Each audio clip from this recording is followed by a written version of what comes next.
Welcome. In this presentation, we're going to go over parentheses, what they are and how they work.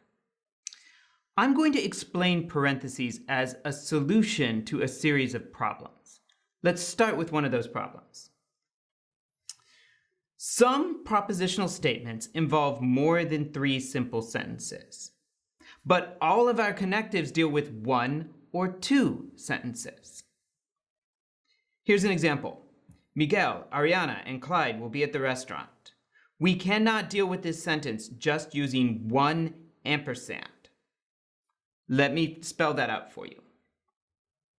Propositional statement. Miguel, Ariana, and Clyde will be at the restaurant. M. Miguel will be at the restaurant. A. Ariana will be at the restaurant. C. Clyde will be at the restaurant. The problem here is this. The ampersand can only join 2 things together. It doesn't have a way to connect these 3 things to each other. So here's what some people come up with as a solution. We could just string a bunch of ampersands together, like this. Same sentences with M, ampersand A, ampersand C. That seems to do the trick. And with this one, we kind of got lucky, and that does work. But there's a problem. Sometimes a string of connectives could mean one of 2 things, and we can't tell which one it means just by looking at the string of connectives. If it's just a row of ampersands, no problem. But in other cases, that's not going to work. Let me give you an example. Here's something in formal logic. Dictionary. D. John has a Dalmatian. H. John has a blue tick hound, like Smokey, the mascot for the Volunteers. B. John has a beagle. Translation. D, ampersand, H, wedge, B. Does that work? Right? Or more to the point, what would that mean? If that is our dictionary, what would D, ampersand, H, wedge, B mean? Well, we don't know. Why not? Because it could mean one of 2 things. First, it could mean John either has both a Dalmatian and a blue tick hound, or he has a beagle. So it's possible he's got a beagle. It's possible he has both of the other 2 kinds of dogs. That would fit with D ampersand H wedge B. The problem is, so would this. John has a Dalmatian, and he also has either a blue tick hound or a beagle. Notice this one is definitely affirming he's got a Dalmatian, and it's saying he has one of the other 2. Now notice with the first one, you couldn't say for certain that he had any of the 3 types of dogs. Why? Well, because it gave you an either or. He might have a beagle, he might have both of the others. So we don't know that he has a beagle, we don't know that he has both of the others. We just know it's at least one of those 2 things. The second one definitely says he's got a Dalmatian. And it also says he's got one other dog, a blue tick hound or a beagle. So notice, they both say very different things, but it would make sense to translate both of them with D ampersand H wedge B. Right? The sentences Dalmatian, blue tick hound, and beagle appear in the right order. The and comes before the or. It could be either one, and we don't know which one it means. This is basically what we call an ambiguity. Right? Let's see an example of ambiguity in English. Or rather, let's see how 2 different sentences would translate the same way into formal logic, making the sentence in formal logic ambiguous. Consider the following sentences. You are lying, and you are going to leave right now, or I'm going to punch you. And you're lying, and you're going to leave right now, otherwise I'm going to punch you. To see why these mean very different things, let's talk about the scenarios where you might say one or the other. So the first one. The speaker is so mad at the person for lying that he tells the person to leave before the speaker punches the person. So he makes a statement. You are lying, and you are going to leave right now, or I am going to punch you. So 2 things are true. You're lying, and you're going to leave right now, or I'm going to punch you. Now in the second one, the person claimed he was not going to do something he promised to do. He said, I'm going to stay right here and not do it. And the speaker is hoping then that this is a lie and the person is leaving right now in order to do the thing he promised to do. If not, the speaker is going to punch the person. In that case, the speaker would say, you are lying and you're going to leave right now. Otherwise, I'm going to punch you. So in other words, one of these two things is true. You're lying and you're going to leave right now, or I'm going to punch you. Problem is this. Both sentences will be translated F ampersand L wedge P. We can't tell which one it would be. If we make the dictionary F, you are lying, L, you're going to leave right now, P, I'm going to punch you, either of those would work equally well as F ampersand L wedge P. So if we take one of them and translate it in that way, well, we've got a problem because we've translating it using a sentence that might mean that, but it might mean the other sentence. Let me give another example. Here's one where it's actually ambiguous in English. Quentin is coming or Tina is coming and we will play Settlers of Catan. Now, suppose someone says this is at a board game group. Well, this could mean one of two things. It could mean either Quentin or Tina is coming. Also, we're going to play Settlers of Catan, whichever one comes. Or it could mean at least one of the following things is true. Quentin is going to come, or Tina is going to come and we're going to play Settlers of Catan. Again, let's think of it in terms of scenarios. When might you say the first sentence? Well, suppose I hold up a copy of Settlers of Catan and everyone says, ooh, we want to play Settlers of Catan. That's a fun game. And also, we're very happy because at least one of the two, Quentin or Tina, is coming. And we like Quentin and we like Tina. We'd love it if they both came, but we're happy that at least one is coming. So I say, isn't it great? Quentin or Tina is coming. And either way, we are going to play Settlers of Catan. Or the second scenario, we all want to play Settlers of Catan, but I left my copy at home. We don't have a copy with us. Now we know that at least one of the two is going to show up, Tina or Quentin. And we know if Tina comes, she'll definitely bring her copy. Quentin, maybe, maybe not. So now we say this, well, at least one of the following is true. Quentin is going to come, or Tina is going to come and we're going to play Settlers of Catan. So if Quentin comes, we'll play Carcassonne or some other game that we like. So again, the problem is both of these sentences could be translated Q, wedge, T, ampersand, K. That translation, right, gets all the right sentences and all the right connectives, but it could mean either one of those very different statements. So the solution is parentheses. Parentheses allow us to clarify what is going on in these cases. For example, if we want to say Quentin or Tina is coming, also we're going to play Settlers of Catan, we say parentheses, Q, wedge, T, close parentheses, ampersand, K. That is, we say, hey, both of these things are true. K is definitely true, and it's also the case that one of these other things is true, Q or T. So we say parentheses, Q or T, parentheses, Q, wedge, T, close parentheses, ampersand, K. If we want to say at least one of the following is true, Quentin is going to come or Tina is going to come and we're going to play Settlers of Catan, we put the parentheses in a different spot. Now we're saying, hey, we've got these two different possibilities, it's one of them. One of them is simply Quentin's going to come, and the other is a combo. Tina is coming and we're going to play Settlers of Catan. So we say Q, wedge, parentheses, T, ampersand, K, close parentheses. By putting the parentheses in a particular spot, we clarify the meaning of the sentence. So in general, what do parentheses mean? They mean that whatever is in the parentheses functions as a unit. Here's a way to think of that. Here's a propositional statement, X ampersand Y. We've got an ampersand. Its truth function is to say that both sentences are true. We've got two simple sentences. So what does it mean? It means both of the following things are true. The simple sentence X, the simple sentence Y. But we can do something else with the ampersand. We could say ampersand, we could say X ampersand parentheses something, something, something, close parentheses. Now what would that mean? It would mean both of the following things are true. The simple sentence X and whatever complex statement is in the parentheses. Let me make that more concrete.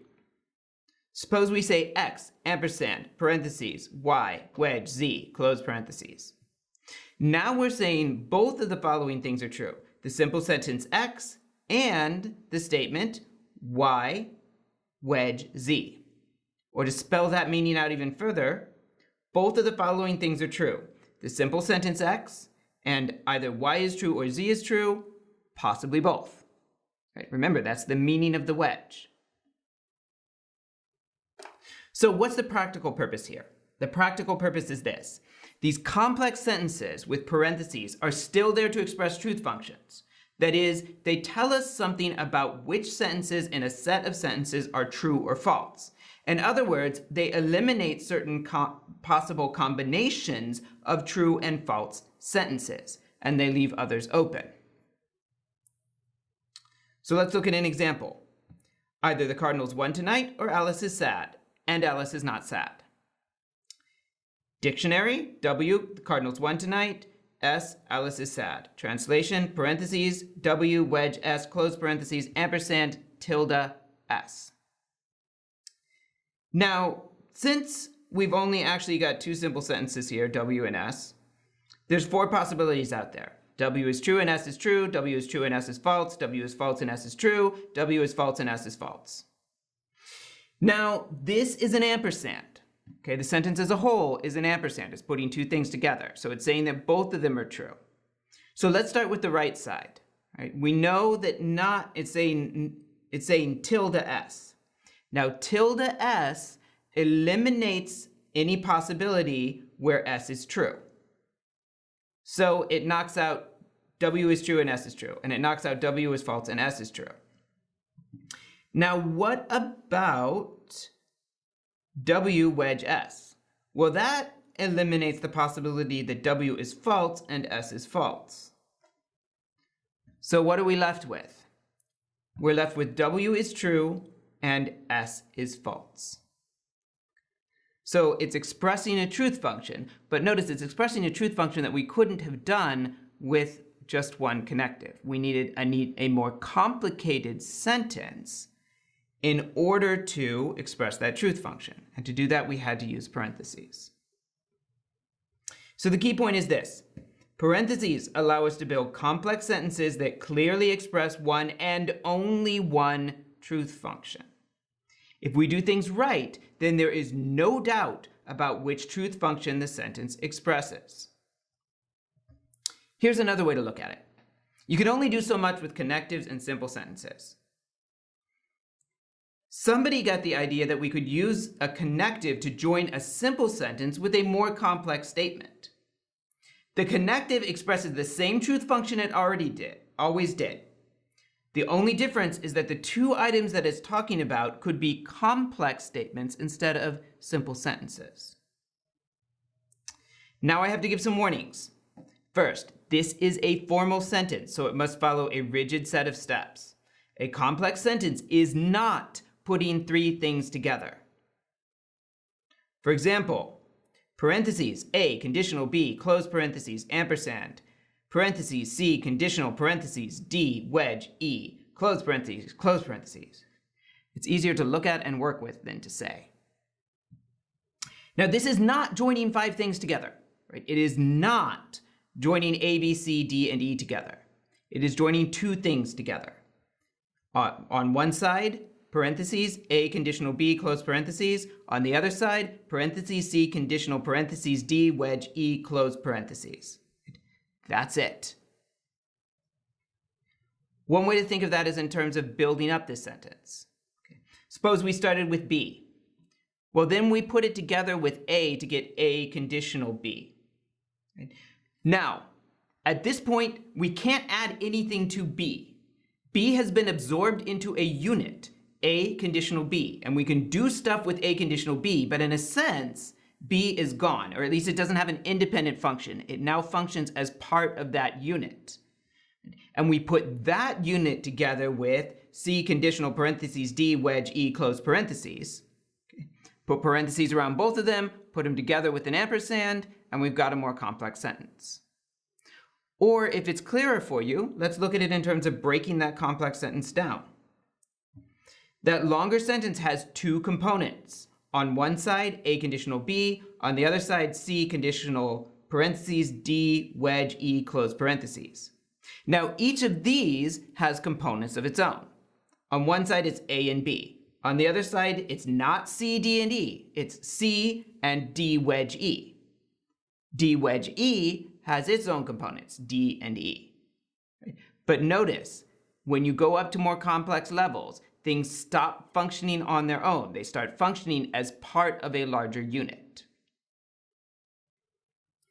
The second warning is this: we are not allowed to do something like this. A ampersand B wedge C conditional D. And you can't just add one set of parentheses and deal with this. You can't say A ampersand parentheses B wedge C conditional D, close parentheses. And you can't say parentheses A ampersand B close parentheses wedge C conditional D.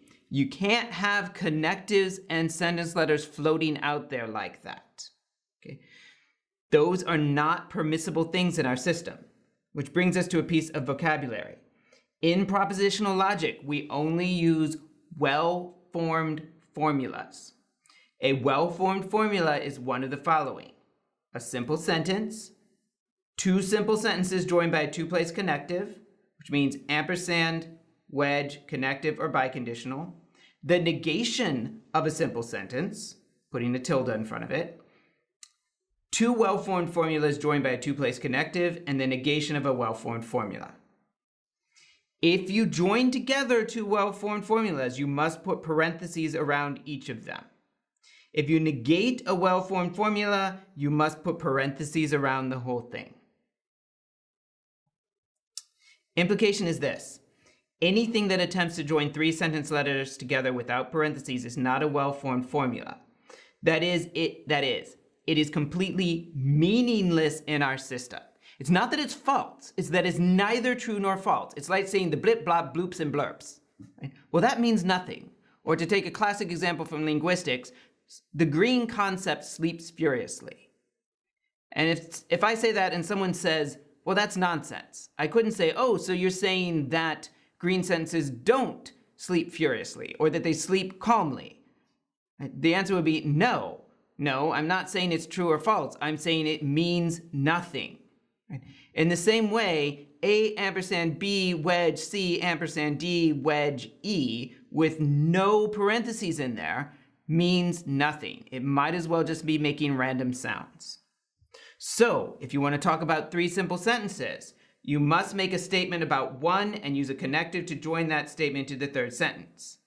And I would add, if you want to talk about two simple sentences and then use one of them 2 or 3 times in different ways, you've also got to use those parentheses.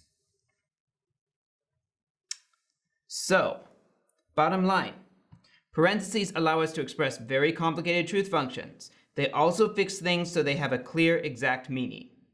Well-formed formulas are always one of the following: a simple sentence, the negation of a simple sentence, 2 items joined by a connective, or the negation of a statement in parentheses.